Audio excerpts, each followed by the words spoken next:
There are several people flaunting questionable wealth on online platforms like TikTok, Instagram, Facebook, and even YouTube.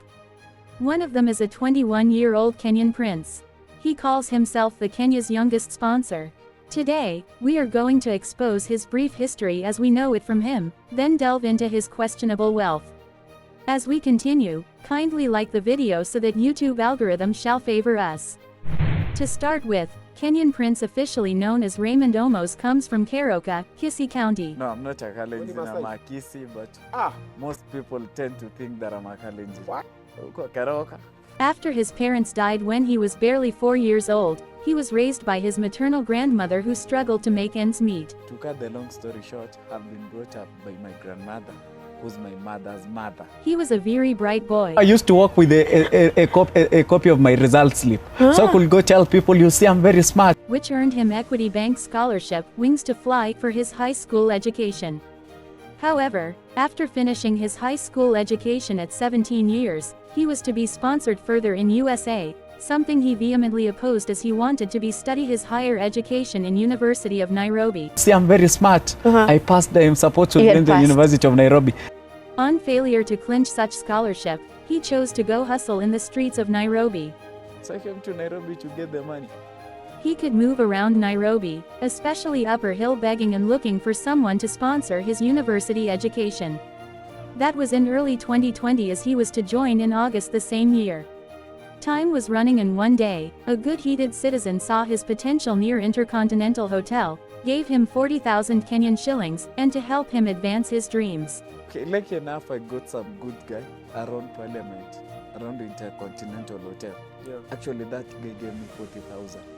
However, he went and rent a 9,500 shillings residential house in Ngara and bought a new Samsung phone for online hustles. So the only place to stay around Nairobi for me to access University of Nairobi easily is around Ngara. He had exhausted almost all the money given. The first online business he joined was betting.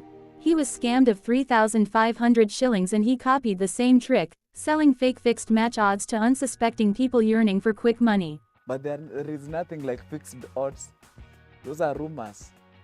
He met most of his customers on Telegram, scamming as much as 100,000 shillings per person. Like 1.5 years, I survived on conning. I started making even 100K a day. However, his luck would soon fade after his Telegram account was closed after being reported many times, labeling him a scammer his victims. The online scam had lasted 6 months. Life took a turn for worse, with no income, forcing him to go and live with his girlfriend Karubo. So I went and stayed at a girl's place. Her father used to pay her rent and food, and Kenyan prince was opportunistic. Isn't that smart though? After a while, they decided to venture into content creation as people in love, attracting widespread attention and growth of their YouTube and TikTok accounts. More audience and more views on TikTok with your content as compared to YouTube. They could receive gifts from friends both in and outside the country, changing their lives and moving to a better one-bedroom house. A sigh of relief. Being intelligent, Kenyan prince used huge part of the money received as gifts to learn and invest in Forex trading. I'm getting money from TikTok, I'm investing in trading. With many trials and misses, he finally mastered the trade. His breakthrough came when he invested his $600 and earned 20,000 USD in return. I've ever done a 2.2 million single trade.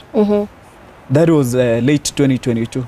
Since then, life has not been the same for Kenyan prince as he has bought and traded in many luxury cars including Audios and Demio, bought land and built a house both for himself and his grandma. He envisions to amass as much wealth as possible by the time he is 25. His success has attracted much suspicion from far and wide as they claim that he uses Forex to conceal his real dirty dealings and fraud. What is your opinion on his sudden rise from the block? Let's interact in the comments section. Thanks a lot for watching. Goodbye.